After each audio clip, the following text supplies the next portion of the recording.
There we go. Dan prevails. You can hear me? Audio for the win. Good. How's it going, dude? Oh, it's going okay. So far as family life goes. I'll be honest, I wish I had more to show here towards the end of my second month, but I don't think anyone's unhappy. The project is always chaotic, and you are not doing anything other than what you should be doing, I think. So that's good to hear. I think that we're gonna dispense with this dev ops stuff or ops stuff, and then there will be dev. Do you have a strong? Were you given direction during the hiring process about what is after Ansible or Kube? Well, yeah, there was talk. Hey, Rob. There was talk about, basically the possible migration of DB to another framework. Oh yeah. That's really what Ray had talked about. Dan just asked me if I'd been given any direction for what was next after sort of the ops stuff, the ops hump of deployment. That was probably the most talked about thing. And then other than that, it was about just adding efficiencies for analysts was the other sort of just big general umbrella Ray talked about. Yeah, I like the idea of the moving over to a different framework as a well scoped project that you can make a lot of progress on without getting stuck on us. That seems good. Mm-hmm. Does it pass the same tests? Or right. Although I mean, it seems. Are you talking about for DB? Yeah. I don't think that's a good next project. Okay. I think you should take something that is not rewrite the whole goddamn thing. That is a fair observation. It's important to do, but it is not a good next project for you. Okay. Well, I think that the other sort of big umbrella of make life better for analysts seems like there's a lot of small tasks that could be pulled out of that would be concrete things I could be working on, and make visible progress. Yeah. And that's sort of thing too that would really get me into because I'm sure it would cause me to have to look at and touch the bits both in processing and UI quite a bit, which would not be a bad place for me to spend some time. Cool. Yeah, I mean, I do the migration looks to be a I like the conversation that's had about it, the rewrite of DB, but that does seem to be that would be a big project, and where does it fall on what I had said to Ray when we talked about that is if the thing is working now, maybe that's not the hottest fire. It's hard to talk about as a grant deliverable too. I'm not sure what we said we would come back with at the end of this, but refactored software, into different framework. Right. Well, I mean, who have we got on the phone? Hi guys, this is Gretchen. Hey, Gretchen. Hi, Gretchen. How's it going?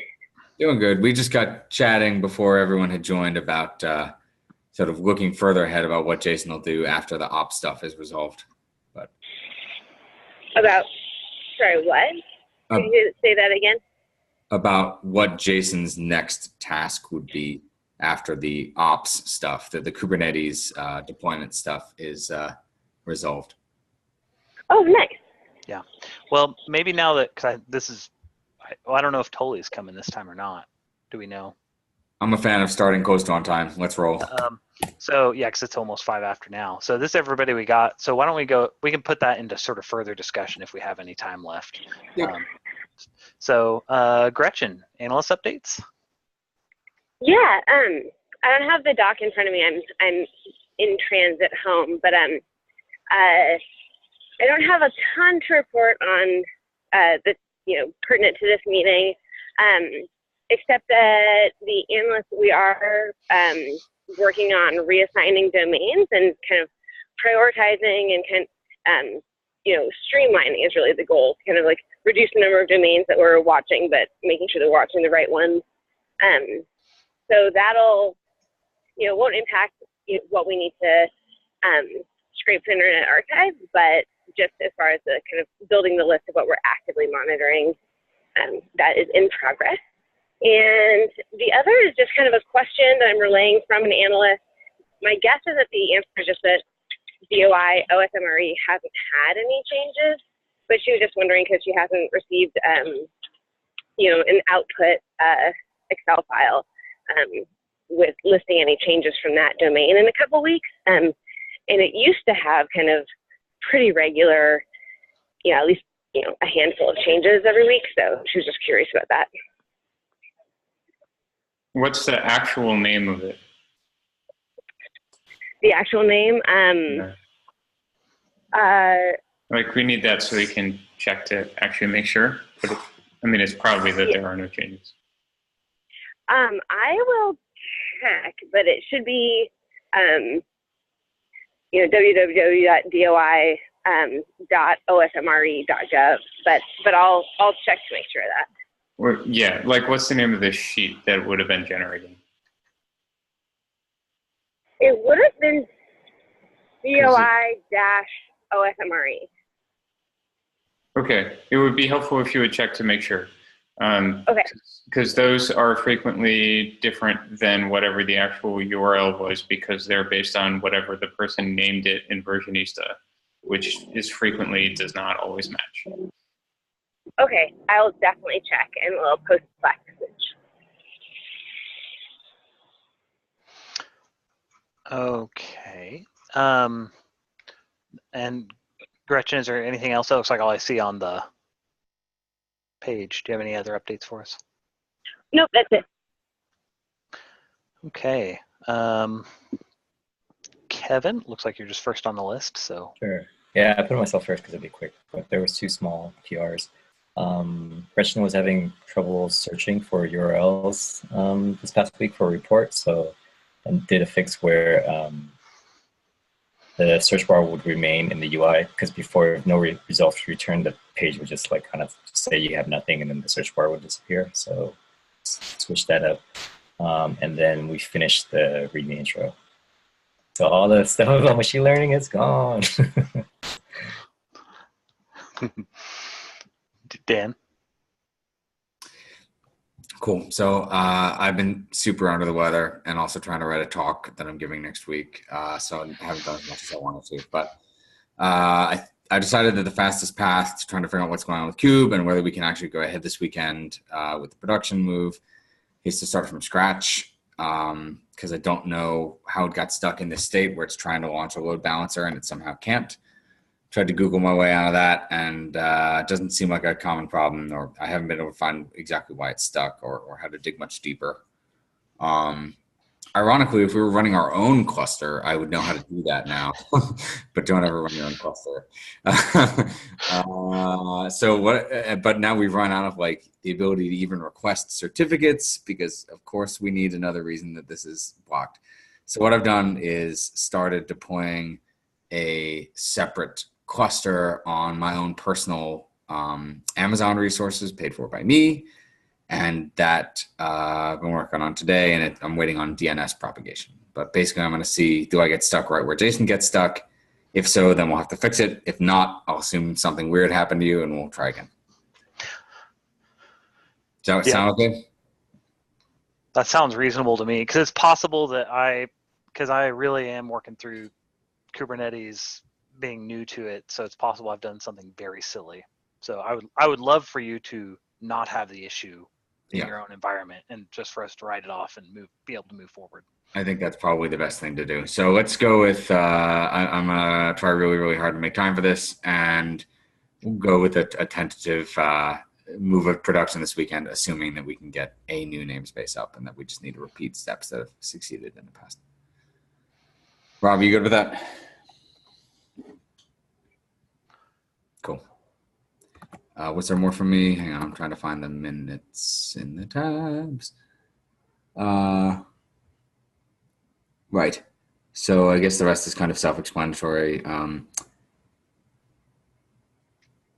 Rob, is that 174 that's still kind of in flight, in movement? You wouldn't mind eyes on it, but it's not waiting on me right now, or? Yeah, I mean, at the very least, it has to be rebased because Fotis's PR landed, so that conflicts with a couple of the files. But yeah, I don't know. It's kind of like it's in a state where it works. We've been running it nightly for the past week. So it's really like, how much do we want to make it not a giant mess before we merge it? Or how much do we want to just like hold it off to the side until it feels good? Yeah. I don't know. I mean, there's Don't really love definitely deploying from branches for too long. Yeah, no, I agree. Like having a branch that lives for a stupidly long time when it is working is not great. Yeah. Also, don't die. I've got tea. Good. Yeah, but at the same time, like there's still ongoing work there, and it's super messy, and I don't want to make like the whole rest of the code base problematic by landing it. I don't think it will. Most of the mess is contained to the CLI module. All the other parts of it are reasonably clean, although they are big changes. So, well, medium-sized changes. Okay. I will take a look at that, but I will put it solidly lower priority than anything having to do with deployment. Cool. So I spent some time, because I got stuck on this Kubernetes thing, and to the point where I just couldn't figure out if it was my own ineptitude and ignorance about Kubernetes or if there's actually a problem. So I'm kind of blocked on that. What I have been working on is we had this sort of year one report for the AWS credits, the grants that provided those. So I sort of filled in all the parts that I could figure out to try to just offload as much of that from Gretchen. And basically, originally, because I sort of like lost so much time on the Ansible stuff with like the tooling and like the local development environment, initially I was like, I just don't want to mess with this.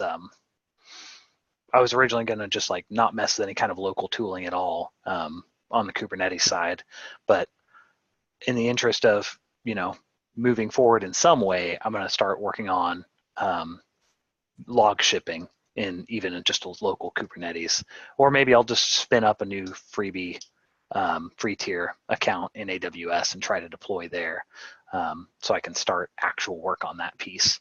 I found a few potential ways forward with that, where maybe I can just take some off-the-shelf stuff for log shipping. So that's my up next, and then of course we have the deployment hopefully coming up, and that is sadly all I have to report since last week.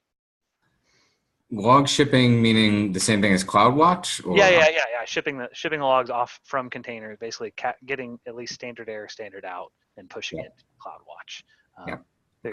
There's basically I found some options for just sort of like a generic log shipper for Kubernetes that has an AWS plugin. Right. And so that looked actually fairly encouraging. But I want to make sure that it's actually capturing the useful stuff that we want. So.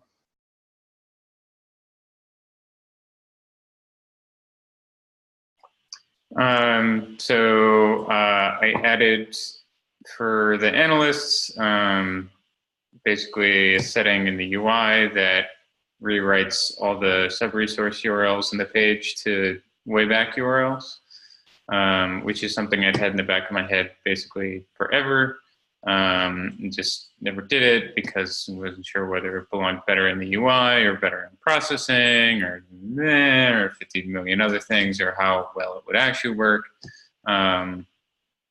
But since it came up over the last couple of weeks a few times about it would be really nice to be able to take screenshots of this stuff for old versions. I finally went ahead and did it. I put it in the UI because we already have a whole infrastructure there for doing transforms. So it was reasonably straightforward. And now there's a little checkbox that is on by default that's right next to the strip all styles, is load sub-resources from Wayback. And probably we'll have to revisit that if we ever start pulling in stuff that actually has captured resources with it, like if we ever get walk working or something. But for now, it makes sense as a reasonable universal checkbox. You can try it out, see how it works. It basically works in concert with the strip. So if you have strip styles checked, it kind of overrides it because there's nothing for it to rewrite at that point. All styles and scripts and things are gone. But otherwise, it goes through and it tries to find all the script tags that are external and all the links and all this external CSS and all the images, and replace them with Wayback URLs for the same timestamp. And then Wayback takes care of saying, oh, I don't have that timestamp, but I have one nearby. Here's that. So it all works reasonably well, and it works better than I thought it would. It seems to work in most cases. And frequently, it gets us around some of the problems that pages have loading in terms of origin-ness, mainly because we can make sure they always come from HTTPS when we request them from Wayback. And if the URLs were originally coming from HTTP, then they wouldn't load at all. It doesn't fix other origin security problems like cookies and other things where setting them throws an exception, which all well-written code should catch, but lots of code in reality does not catch. So it causes problems on lots of pages. So it halfway solves that issue. And it does make most pages, old pages, work well with totally different CSS and totally different scripts in our diffs. So that's the thing with that. And then I've mostly done all the migrating of the S3 data now. The data's moved over, permissions are set right, seed files are updated, all that sort of stuff. Basically, all that is left is to update all the records in the database to point to the new buckets instead of the old buckets. That process is currently running for staging. Watching it go, I think it's going to be about 50 minutes total, which means it should be finishing in just a few minutes. And then I'll start it for the production one if nothing blew up in staging. And then just continuing work on the Wayback import stuff. The update is the leveraging the way Wayback caches weird behind the scenes so that we could fail fast and retry later. Doesn't work so well in production like I worried because the set of things we're asking for is so big that it fails out of the cache by the time we get back around to retrying it. So one of the things I'm doing now is batching stuff so that loop of try a whole bunch and then retry the ones that failed is a smaller loop of probably like 5,000 mementos instead of like 50,000 mementos. Or actually I'll probably set it at 2 because it seems like that works reasonably well on my local machine. And whatever other boatload of things with cleaning up that PR. And then up next is, now that we've had this stuff importing for a week, we should be pumping out analyst sheets starting next week that include Internet Archive stuff. We probably need to make some updates to the UI so that people can see when they're selecting a version date. We might want to notate the end of that with like from Versionista or from Wayback or something. And we probably want to make sure that where we have a link to view the original Versionista for Versionista versions, we should have something equivalent for Internet Archive. Just because we're gonna have much more of that now. So it makes sense to have things that help analysts know what they're looking at a little bit more clearly. And then kind of the same stuff from before, add the auth system, clean up PackOn's old unfinished PRs. And the other database side issue that came up out of all this Internet Archive loading work, which is that DB can be a little bit smarter in the archiver module about knowing not to write anything by checking whether it already exists in a more meaningful way when it's being handed a hash, because it stores everything as a hash.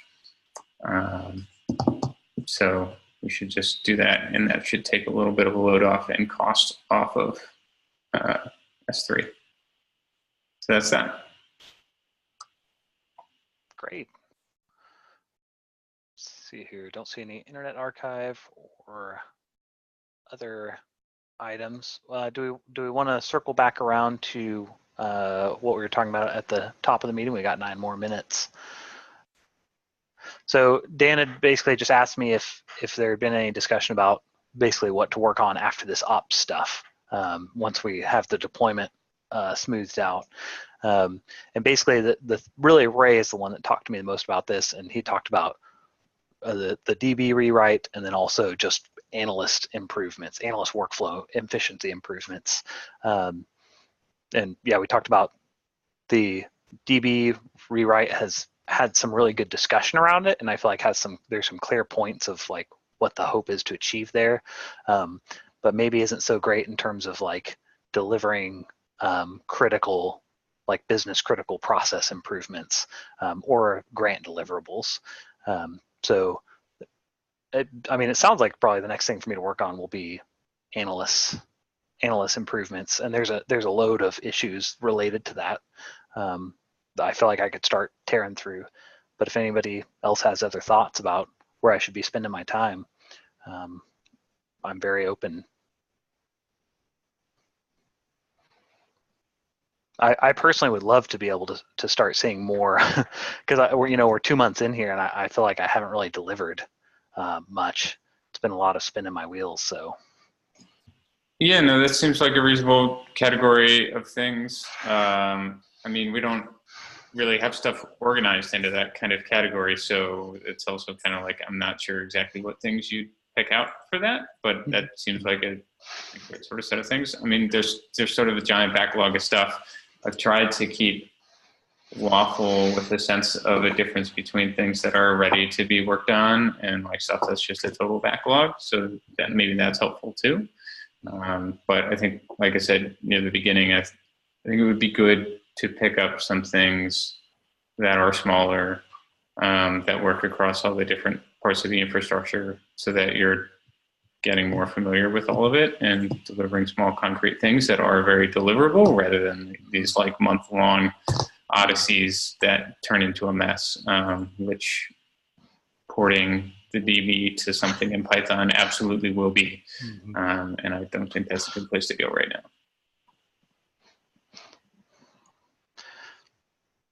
yeah, I feel good about tackling sort of like first-time contributor style things, because that's what I am. So, okay, well, I mean, we've just run through the agenda there. Does anybody else have anything they would like to bring up while we're all here? I would just like to say we can. I think Gretchen mentioned for the hiring sysadmin, since we're all here, we can just stay after a little bit. Yeah, do we want to jump in a separate call on that, or just? I mean, obviously this will be recorded, so. Oh, we can just. Can somebody stop recording and then? Yeah, let's just stop recording and stay on. Yeah. Let's see here. Will it just let me? Is anybody here actually the host? I don't. I just joined up on the call. I didn't sign. Yeah, because it's set up by Halpy, so I'm not sure that there's an actual host present. So we probably can't do that. So you might want to start a new call. Yeah. Let's see here. I now have the authorization to do that, though perhaps not the knowledge. So anyway, I will. Yeah. Let's. Bye, Rob. Stage left. Bye, thanks. Yeah. Well, shall we just jump off here and figure out how to arrange a new call via Slack so that we don't tag this how do we do this onto this recording? Yeah. Sure. Okay. If possible, post whoever sets it up, I guess Jason or Kevin or whoever, if you could post the whole meeting invite so I could have the call-in number, that would be great.